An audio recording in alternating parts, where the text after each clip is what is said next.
De volta com o Educador Entrevista, agora aqui na companhia da Natália. Gratidão pela participação conosco. Boa tarde. Boa tarde, Luciano. Boa tarde a todos. Bom, Dia Mundial do Meio Ambiente, pouca coisa para comemorar na data, não é? Visto que a gente tem cada vez mais sofrido a consequência dos nossos atos e tem gente que continua, infelizmente, negando a nossa participação nas mudanças climáticas. Isso é um dia não de comemoração, mas um dia de resistência, um dia de luta, né? Eu sei que muita gente comemora, faz atividades e tudo mais, mas para nós que trabalhamos na área, é realmente um dia de resistência, de luta, e o negacionismo tem sido um dos grandes entraves, né? Lidar com essas grandes corporações, com políticos, né, que negam que o ser humano tem participação, né, se não total, mas majoritária nesse cenário que a gente vive de emergência climática, é muito difícil, é bem complicado mesmo. E o interessante é que mesmo quando a gente vê comemorações, eu estava vendo umas postagens hoje, né, de associações, de entidades, todas, querendo ou não, esbarram na nossa falta de cuidado. Então eu via hoje um pessoal que foi retirar lixo da praia, não é? Mas a comemoração é corrigindo problemas que nós geramos. Exatamente, a mitigação, né? O que a gente tem lutado aí é para tentar, não dá para reverter tudo que foi feito, mas tentar amenizar um pouco o que foi feito até aqui e tentar, claro, na verdade precisa conseguir de fato mudar os nossos hábitos, que é o mais difícil, né? Que eu percebo que é o grande entrave, é a gente entender que esse modelo capitalista, esse modelo em que o mercado comanda tudo e as questões ambientais ficam em segundo plano, a gente não pode viver mais com isso. Então tem que haver uma adaptação que a gente chama de resiliência, né? É esse processo de adaptação da sociedade para o que a gente vive, mas pensando de uma forma estratégica para não piorar o que já está péssimo, né? Exatamente. E o que de fato, não é, a gente vê a sociedade discutindo, há saídas, há medidas. Ontem a gente teve, por exemplo, uma matéria do Profissão Repórter falando especificamente, né, a respeito de aterros, lixões, trabalho com catadores, que a gente já tem legislação, tem uma política para ser efetivada e parece que a coisa não anda, né? Parece que existe uma resistência em tentar adiar, ganhar novas datas e fazer de conta que o problema não existe. Se a gente pegar a Política Nacional de Resíduos Sólidos, ela é de 2010, né? E a gente tem aí essa trajetória que nada praticamente andou. A ideia era que até 2014 a gente encerrasse todos os lixões, né? E todos os municípios tivessem aí o seu aterro ou um aterro próprio para fazer destinação. E junto com isso a coleta seletiva com a inclusão de catadores, que anda a passos de tartaruga, se não pior, né? Porque a ideia também é isso, né? Acabar com lixões, colocar aterro, mas também reduzir esses aterros e colocar a reciclagem como ferramenta principal. Isso, porque se a gente pensar no custo que tem um aterro, né, tanto para o município que tem o seu próprio, quanto para esses que destinam para outras cidades, é um custo altíssimo. É estranho a gente pensar que a gente gasta tanto com algo para ser descartado. Então, pensar na durabilidade, né, aumentar a vida útil desses aterros é essencial, é uma questão econômica urgente, porque é muito dinheiro sendo enterrado, né? E aí a gente entra na questão social, que é muito importante, tendo os catadores aí como os grandes protagonistas. E aquelas pessoas que são ainda invisíveis para a sociedade, invisíveis para o poder público, né? Então, é uma situação muito triste quando a gente fala de resíduos sólidos no Brasil, porque a gente está muito, muito atrasado mesmo.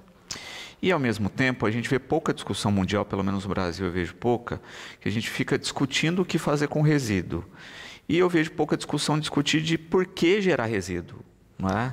Não tem ferramentas para que a gente gere um material aí, sei lá, embalagens que sejam biodegradáveis, né, e que se cobre isso cada vez mais de maneira rotineira, né, e que se tenha uma outra visão da cadeia produtiva, não é? Porque a gente não precisa pensar no final, né, mas de pensar num processo que antecipe isso. Exatamente, essa substituição, né? Eu falo que essa transição que a gente precisa viver, ela não precisa ser uma questão muito brusca. Né? Então, eu vou tirar tudo que é plástico. Às vezes, em algumas situações, por exemplo, no âmbito da saúde, eu acho que é inviável, né? De uma hora para outra, a gente tentar substituir tudo que é feito de plástico, descartável e tudo mais. Mas no cotidiano das pessoas não se justifica, né? Esses plásticos de uso único, essas embalagens, por exemplo, sachês, né? Sachês, a ideia é que você reduz o plástico, mas ele é feito do material que não recicla depois, né? E até quando as empresas vão continuar comprando e usando esse material? Então, é um movimento que ele tem que partir do campo empresarial, mas ele também tem que ser fomentado por políticas públicas, né? Que seja incentivo fiscal, né? Reduz aí o imposto, alguma taxa para a compra de materiais alternativos, aumenta um pouquinho os impostos em cima do plástico, por exemplo, né? O plástico de uso único especialmente. Então, tem que caminhar junto, né?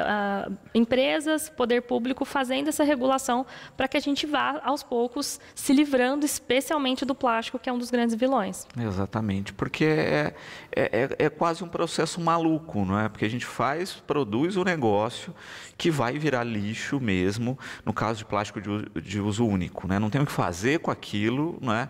E a gente continua colocando ele no ciclo, não é? Que vai virar aterro, não é? Então já tem aí um gasto embutido, porque a gente vai pagar o imposto desse aterro, né? E isso vai sair do nosso bolso, né? A gente tem uma taxa do lixo hoje que deixa isso mais claro ainda, que a gente está, além de gastar com o produto, a gente está gastando com o descarte dele depois. Exatamente. E pula, né, o importante agente ambiental, que é o catador, que faria esse processo de retirar esse material que ainda pode ser reaproveitado na indústria e gerar sua renda, né? Então, é um problema muito complexo.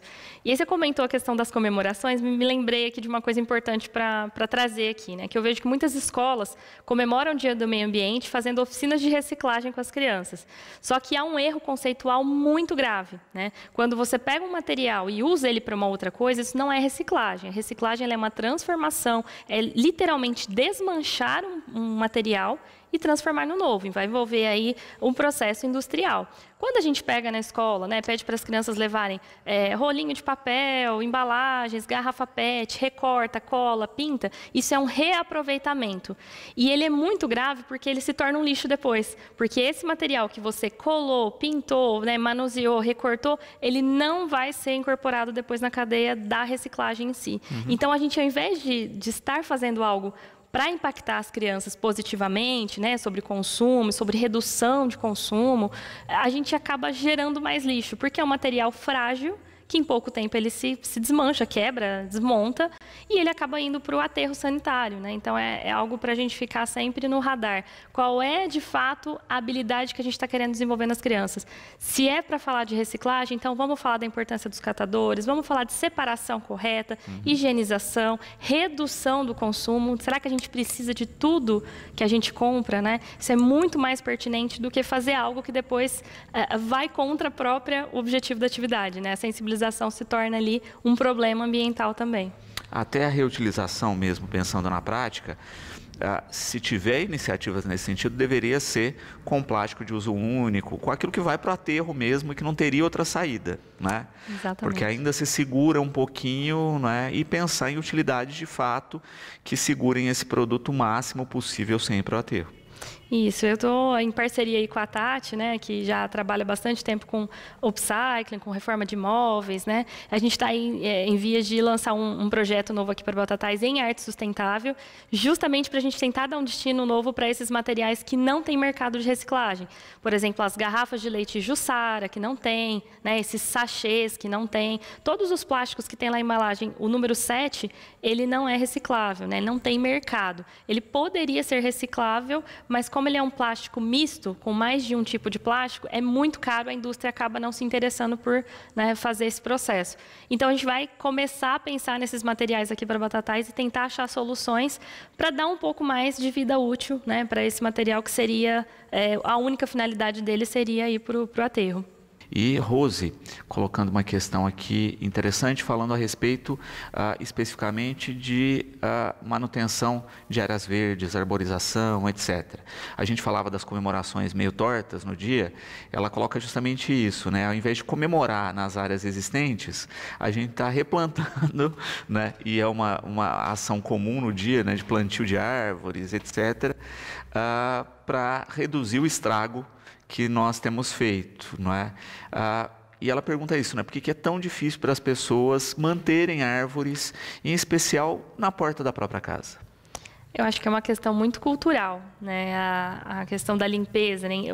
Eu falo que um dos problemas que a gente tem contemporâneos é essa desconexão das pessoas com a natureza. É quando a gente entende que ser humano é uma coisa e natureza é outra.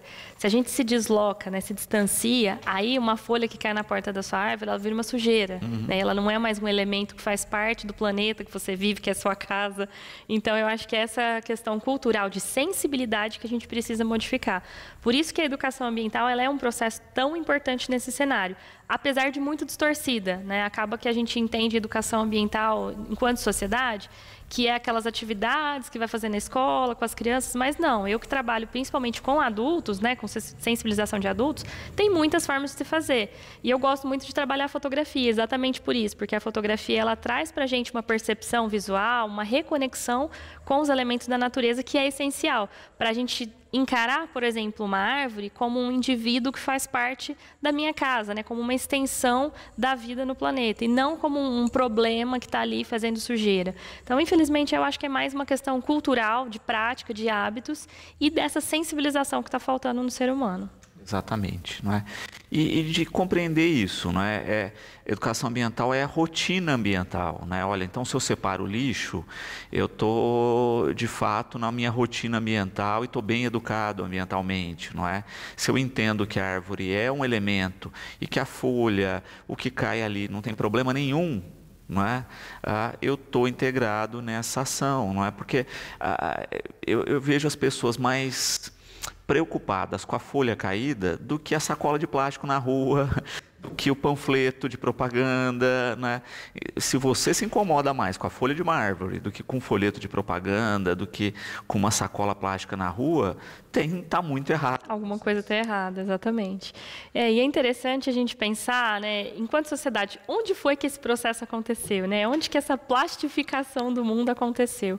E, de fato, um termo que eu gosto muito de usar é responsabilidade socioambiental. É isso que está faltando para nós batataenses, né, para todo mundo aqui no país, para entender questões de resíduos, para entender questões de arborização urbana, de proteção da fauna, da flora, a questão climática, né, que é tão urgente. Eu acho que está faltando essa responsabilidade, entender que cada ação individual impacta no coletivo. Se eu, na minha pequenez ali, reduzo o uso de plástico no meu cotidiano, eu estou, sim, contribuindo para uma questão global, né? Então, é essa dimensão, essa reconexão com a natureza que eu falei e essa dimensão de que cada mínima ação do seu cotidiano impacta na saúde global, né? Impacta no coletivo.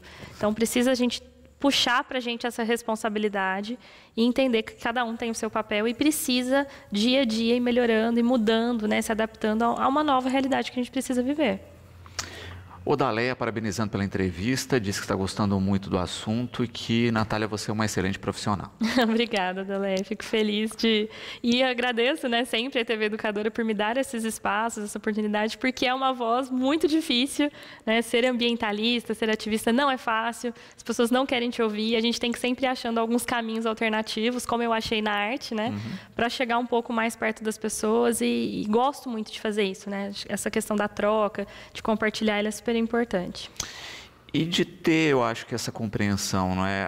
As pessoas estão se desconectando aos poucos, né, da questão ambiental, da rotina mesmo ambiental, e infelizmente não entendendo o quanto isso era mais próximo, né? Eu tenho uma lembrança de boa parte da minha infância que eu vivia na Comandante Salgado, não é?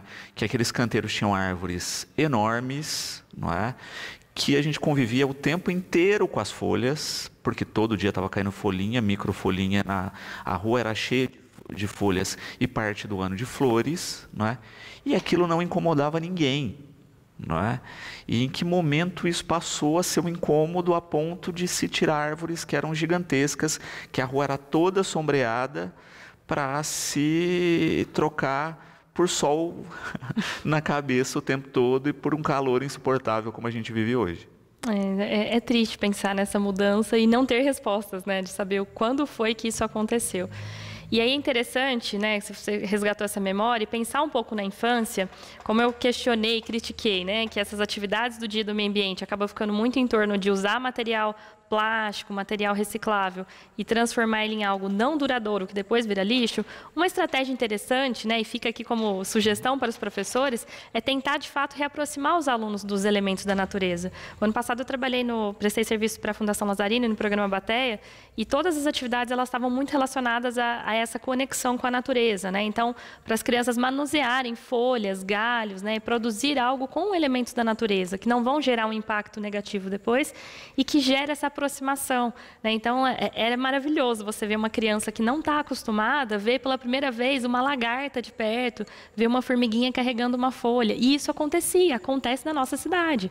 A gente tem crianças, muitas crianças, porque eu recebia toda a rede municipal, que não tem esse contato com elementos da natureza, com pequenos insetos, com esse mundo micro ali, que é super importante para despertar a curiosidade, para despertar o interesse e, principalmente, o pertencimento, que é algo que a gente, né, talvez tenha nesse processo que você comentou, tenha perdido. É esse pertencimento de saber que isso é uma extensão da minha casa, que essa sombra, ela é minha, né? Ela é para eu estar bem ali, para me sentir bem ali, para abrigo de animais, para todo o processo do ar, né, de purificação do ar, enfim. Eu acho que esse pertencimento é que está faltando, e as crianças têm potencial de nos ajudar nesse processo. Aí sim eu acredito na educação ambiental feita com as crianças inicialmente, né? Mas não deixando também de lado os adultos. Então, para hoje, né, Dia do Meio Ambiente, a gente tem aqui o Horto Florestal, nossa floresta estadual maravilhosa. Tira um tempinho, vai lá, faz uma caminhada, respira o ar puro, né? Se conecta de novo com a natureza. Esses momentos são essenciais para essa rotina pesada que todo mundo vive, essa rotina, né, cansativa, com muitas telas, né, com muito mundo virtual. Então, eu acho que é esse resgate que a gente precisa fazer, né, de se sentir novamente pertencente aos ambientes naturais e entender que não somos separados disso, né? Somos todos uma coisa só, né? A gente tem visto, não é, o impacto das mudanças climáticas, apesar de todo o negacionismo. Muitas vezes a gente não tem a dimensão de tudo o que está acontecendo, não é? A gente acaba vendo localmente, mas se a gente só pega o Brasil, né, num curto espaço de tempo, a gente está enfrentando problema no sul, a gente teve duas questões em Minas, né, com Mariana e com Brumadinho, a gente teve o litoral de São Paulo recentemente, a gente teve parte do norte e nordeste também com inundações frequentes, está com seca na Amazônia e no Pantanal, num espaço pequeno de tempo. Então não dá para negar, falar assim, isso acontece a cada X anos. Não, está concentrado. Mas quando você começa a ver mundo afora, você começa a ver também deserto da Líbia, deserto, né? Alagado. Né? Então a gente começa a ver essas questões mundo afora, né? Incêndios, que foi o que a gente vivenciou, né, há pouco tempo aqui, com tempestade de areia, etc., mas que também estão se reproduzindo em Portugal, na Grécia, em parte dos Estados Unidos, numa dimensão também nunca vista. Se isso não é um alerta, né, que a gente tem que, de maneira mais rápida possível, dar vários passos atrás, eu não sei o que é. E é interessante que, assim, eu sou uma pessoa otimista, né? Então eu não gosto muito de ir por esse lado muito alarmista. Mas a situação está tão crítica que eu já estou numa fase, assim, de começar a falar, gente, pelo amor de Deus, socorro, né? Vocês não estão percebendo o que está acontecendo? Porque é muito grave e é muito rápido as mudanças. Eu acho que é a questão do tempo que é a chave, né? Você pensar que, por exemplo, eu tenho 30 e poucos anos e eu vi um cenário muito diferente do que eu estou vendo agora. Isso para uma história geológica, para uma história do planeta, é sabe, assim, é um milésimo de segundo, né? E não representa nada em termos de mudança geológica, de eras, como antigamente se falava, né? Se questionava que o aquecimento global era só uma fase.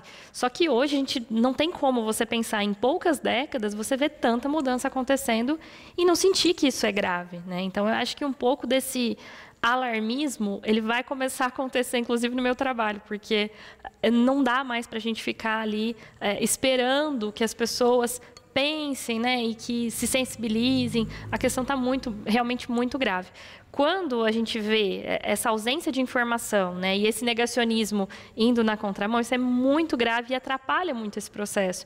Porque eu vejo que também falta informação. Por mais que a gente fala que faz educação ambiental, por exemplo, mas as pessoas crescem, né? As crianças que foram educadas, que tiveram educação ambiental na escola, elas crescem sem pertencimento, sem essa conexão com a natureza, mas principalmente sem informação. Porque se você fala, por exemplo, hoje, emergência climática, mudança climática, a pessoa fala, é uma mudança de temperatura. Mas ela não sabe, por exemplo, né, que isso está associado a todas essas catástrofes que você mencionou, que estão acontecendo no Brasil, mas que estão acontecendo no mundo.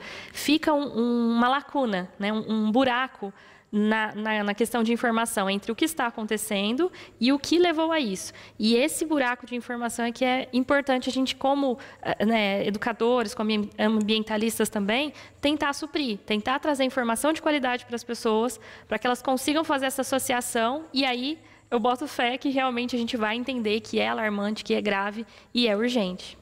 E até, eu vou colocar uma questão aqui do ponto de vista econômico, não é?